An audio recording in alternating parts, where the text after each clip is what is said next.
Minnesota Vikings at the Chicago Bears. Another primetime game. A lone Monday game. Monday night, 8:15, Monday Night Football. Vikings favored by 1.5 here on the road in Chicago.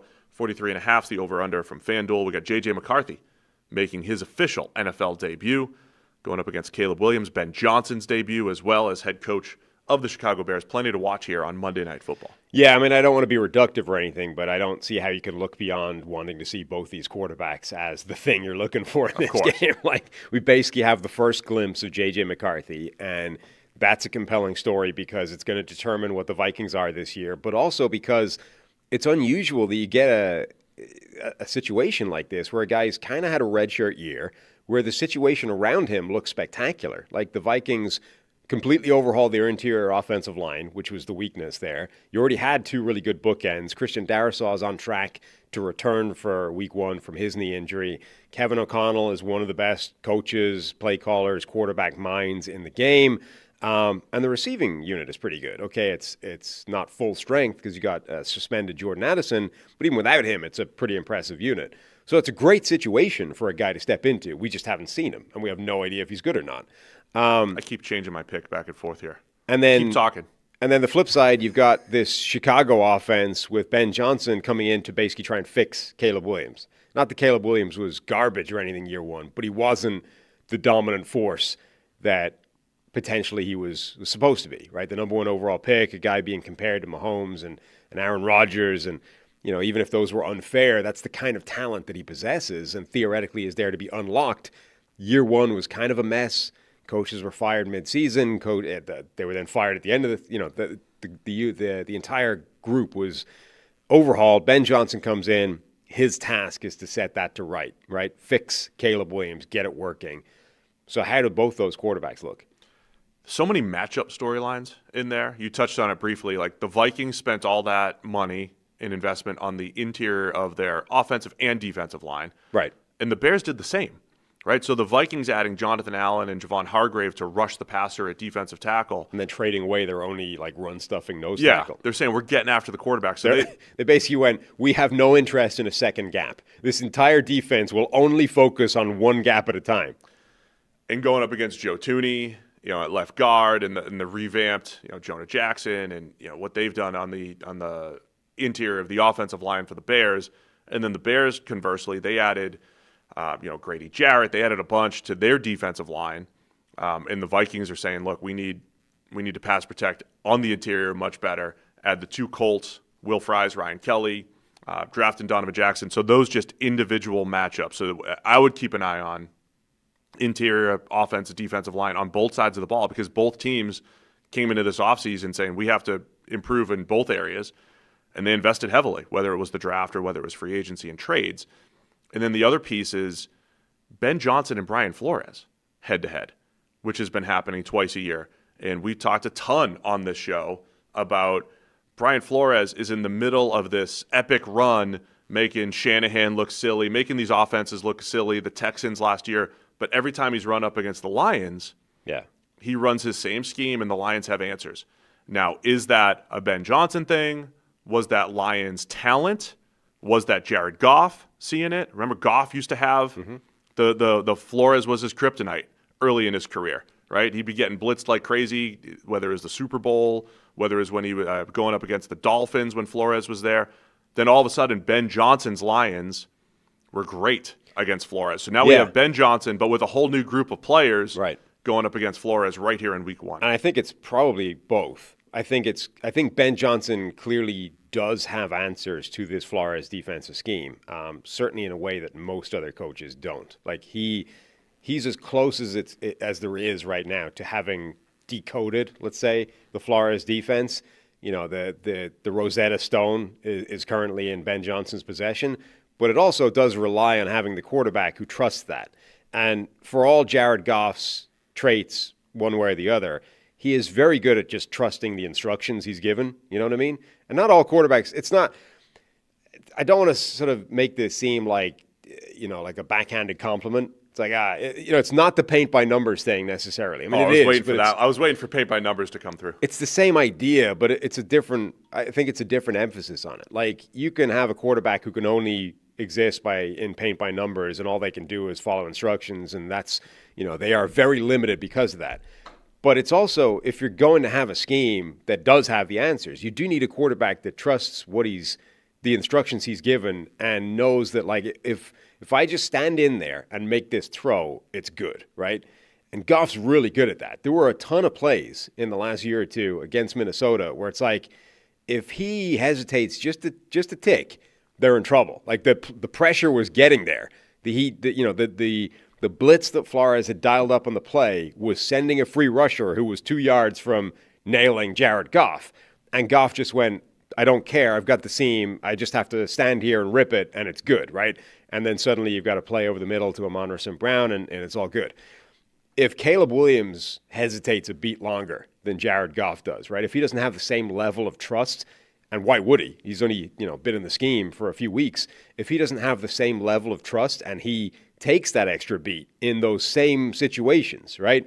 Flores dials it up. Johnson has the answer, but this time his quarterback doesn't trust it as much, and so he doesn't put the ball in the air as early. Suddenly the pressure gets home.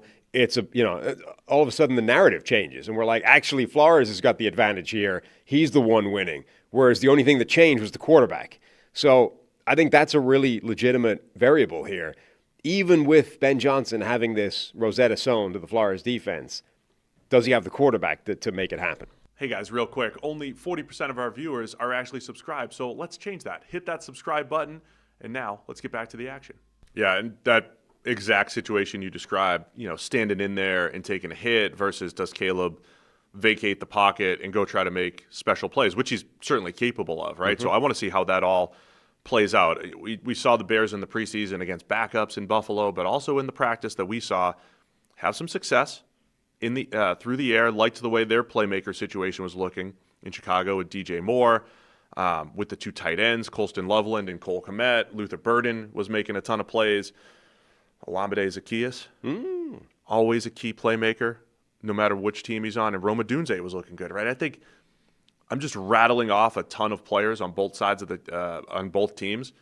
But both teams, I think, have built a pretty good nucleus around their quarterback. We've certainly seen Minnesota have more success with what they've built. Now that Addison's out, they bring in Adam Thielen. Like, they're not letting any holes. Like, they're not allowing for any holes on that offense, the way they're building that team. And now we have another more Kevin O'Connell data points, right? We're not going to learn all of this in week one, but the fact that he got the very best season out of Kirk Cousins, the best play or the best results out of Kirk Cousins as far as wins and losses, certainly turned Sam Darnold's career around. Can he do that again with J.J. McCarthy? So, man, this is going to be fun. Monday Night Football. They used to go doubleheader on opening night. You like this? You like the island I Monday don't think night? I like doubleheaders on Monday night. It's too awkward. Well, I got bad news for you. There's many of them upcoming. There's 7 this year? 6? No, I know that. I don't think I love the doubleheader thing, but I do. I think 2 games is the perfect number to have on at the same time and have clear focus. One would be the perfect number if it wasn't for having an ad break every 6 seconds. This is why. I think 2 is the perfect number. The 4 o'clock window gets saturated with 4. I mean, obviously the 10, the 1 o'clock window with so 8 as much to 10. as I think the distribution is silly when they do this, I do quite enjoy the 4 p.m. window when you only have 3 games. Yeah, because you can literally I have 3 devices, 3 screens. I can put each game on a screen and we're good to go. I do kind of like that. However, it's dumb when they have 3 games and 10 in the opening window. I hear you. Last thing about this one. We've mentioned a ton about Flores, Ben Johnson, what to expect. Same question I'll pose to you that I asked during the Week 18 game, Vikings-Lions. Does Flores change? No. Right? Does Flores change? Man's doubling down on his He's a Flores. 45% blitz defensive coordinator the last couple years. But 2 years worth of moves from Minnesota, adding Jonathan Grenard, adding Andrew Van Ginkel. I'm sorry, Daniil. I'm going backwards here. Jonathan Grenard, Andrew Van Ginkel. I get confused as to Dallas every now Turner. and again, confusing my own brain and what year I'm in. So the 2 edge rushers, Dallas Turner drafted, then the 2 interior rushers in Javon Hargrave and Jonathan Allen. On paper, that says, hey, we want to rush with 4 more. We want to do a little bit more straight 4-man rush. Maybe Dallas Turner is your joker player on defense. Does Flores rush 4 a little bit more this year? No, I think a lot of people would look at those results and the way the Ben Johnson offense has had answers, and they would say, you know what, for this team, we need to dial the blitz back. We need to rush with 4 more, play more coverage. I think Flores looks at it and say, you know what would make the blitzing even better? If I had guys who would win one-on-one quicker, right? I'm not going to blitz any less. I'm going to use the better players to make it even more potent when I rush 6 and 7, et cetera. So I don't think he's going to dial back the blitz at all. I think he's just going to rely on now when I blitz, not only have I got an extra man, but also the guys that I have one-on-one are winning quicker. All right, man, let's make a pick. I have literally been retyping my pick in the document here. Back and forth. I think I have a final answer. Where are you going with this one? Vikings by 1.5, over under 43.5. I'm going with Minnesota. I don't like it. Don't like it at all. I have taken a disturbing number of road teams this week, and I hate doing that. Yeah, Detroit, Kansas City's not really road because it's neutral. Right. Baltimore. All right, I'm going to take Minnesota as well, as will Harry. My final reasoning is going to be, I was going to say Flores against a rookie quarterback, but it's okay. It's year 2, Caleb Williams. Flores against Caleb Williams, new system, new scheme. And what happens with a new scheme, if there's any hesitancy as to where your answers are, that's where Flores really cooks. So I'm going to go with that. And I know J.J. McCarthy's on the other side. I know it's a road game at night. But I'll also go with my whole offseason narrative is that we're gonna feel better about Chicago in the second half of the year than the first half. So I'll take Minnesota to win and cover here by the 1.5. Mm-hmm. Thanks for watching all the way to the end of the video. Check the Mic is live every Monday, Wednesday, and Thursday, so be sure to hit the subscribe button so you don't miss a thing. And the all-knowing algorithm is convinced you'll also like these videos, and who are we to argue?